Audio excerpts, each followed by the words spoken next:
Annoncé durant la conférence de Huawei au MWC 2022, la Huawei MateBook E, ou i en bon anglais, aurait pu être un vrai cauchemar pour Microsoft et sa Surface Pro 8, mais c'est pas le cas, et on va vous expliquer pourquoi.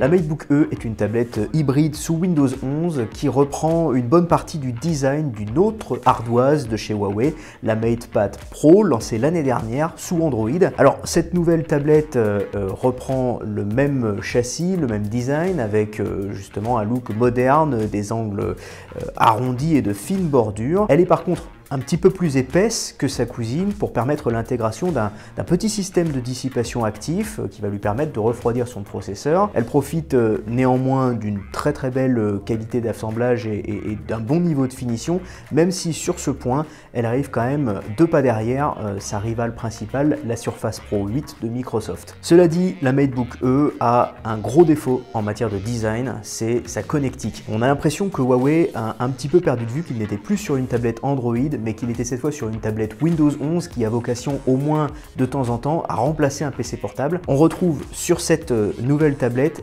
une connectique vraiment dépouillée, sinistrée presque.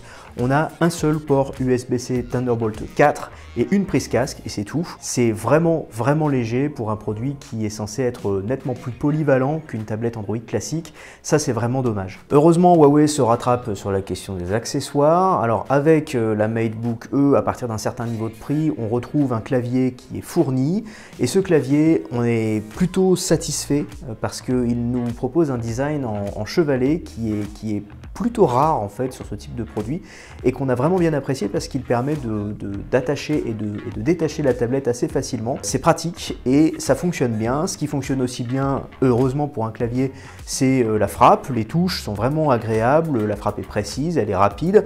Globalement, on n'a vraiment pas grand chose à reprocher à ce clavier. Même le trackpad est convaincant, c'est dire, parce que c'est quand même assez rare. Le seul problème, c'est qu'il n'est pas rétroéclairé et ça, quoi qu'on en pense, quoi qu'on en dise, en 2022, ça commence à être vraiment difficile à excuser. On en vient à l'argument numéro 1 de Huawei pour ce produit, son écran. Et il faut dire que de ce côté-là, Huawei fait du bon travail. En tout cas, il ne se paye pas la tête du client. On retrouve une grande dalle QHD+, OLED de 12,6 pouces.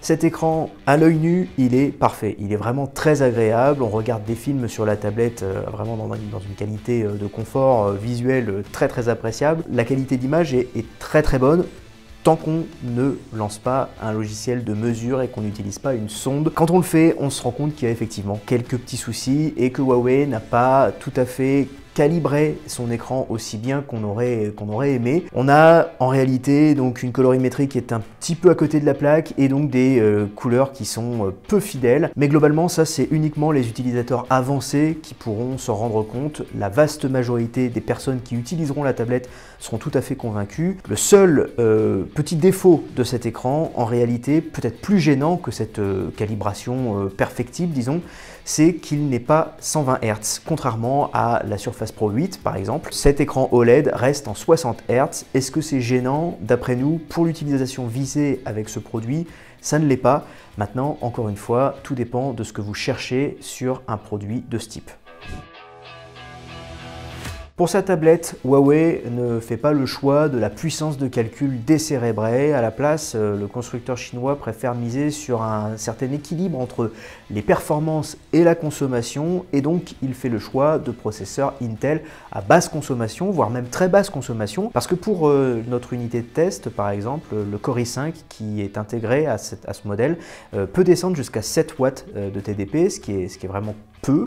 Ça va nous permettre d'avoir de bonnes performances pour tout ce qui est bureautique, multimédia, surf sur le net, etc. Dans ces conditions-là, la MateBook E n'aura jamais aucun problème et ça c'est plutôt chouette. Ce qui est beaucoup moins sympa, c'est que quand on va vouloir utiliser la tablette pour des activités plus avancées, on pense par exemple, je sais pas, du montage vidéo ou de la retouche photo, là on va se rendre compte des limites des processeurs qui ont été choisis par Huawei et il va vraiment falloir faire un choix parce que on ne pourra pas tout faire avec ce produit. Ce qui est beaucoup plus dommage d'après nous, c'est que cette approche de choisir des processeurs basse consommation aurait dû, d'après nous, permettre une meilleure autonomie. Et en l'occurrence, sur la MateBook E, ce n'est pas fantastique. En lecture vidéo, pour vous donner une idée, on a réussi à tenir 5h50 tout juste sur batterie. En utilisation plus polyvalente, on va réussir à atteindre les 6h30, 7h, mais jamais au-delà. Et d'après nous, c'est vraiment décevant pour un produit qui a quand même une nouvelle fois vocation à remplacer un ordinateur portable. On aurait vraiment aimé que Huawei soigne plus cet aspect des choses. Alors, le constructeur se défend en mettant en avant la recharge rapide qu'il propose. On a une recharge rapide qui est effectivement très efficace avec un bloc secteur de 65 watts qui va nous permettre de regagner environ 40% de l'autonomie en seulement 20 minutes de charge. Mais est-ce que c'est vraiment convaincant de devoir, sur un produit aussi mobile qu'une tablette, se trimballer en permanence avec un chargeur? D'après nous, pas vraiment. Avec sa MateBook E, Huawei avait cette année une vraie occasion de mettre un gros caillou dans la chaussure de Microsoft et de sa Surface Pro 8. Malheureusement, le constructeur chinois passe un petit peu à côté de cet objectif. En réalité, la MateBook E est une bonne tablette, c'est un produit qui est conçu intelligemment, mais qui se rate sur au moins 3 points. Le premier, la connectique, qui est beaucoup trop juste. Le second, les performances, qui sont un petit peu limitées, plus limitées en tout cas que chez la concurrence. Et le troisième, qui est le plus dommage d'après nous, c'est l'autonomie. On a une autonomie qui est vraiment pas suffisamment généreuse pour nous permettre de faire tout ce qu'on aimerait faire avec cette tablette et nous permettre de l'utiliser toute une journée complète de travail. Ce n'est pas suffisant et on aimerait vraiment que Huawei fasse mieux sur ce point pour une prochaine fois. En revanche, il y a quand même un vrai bel atout à mentionner pour terminer notre test de cette MateBook E, c'est son placement tarifaire. On débute à 699 € en France. Alors pour ce prix, on a le modèle d'entrée de gamme sans clavier, mais ça reste quand même un prix nettement plus attractif que Microsoft avec ses Surface Pro.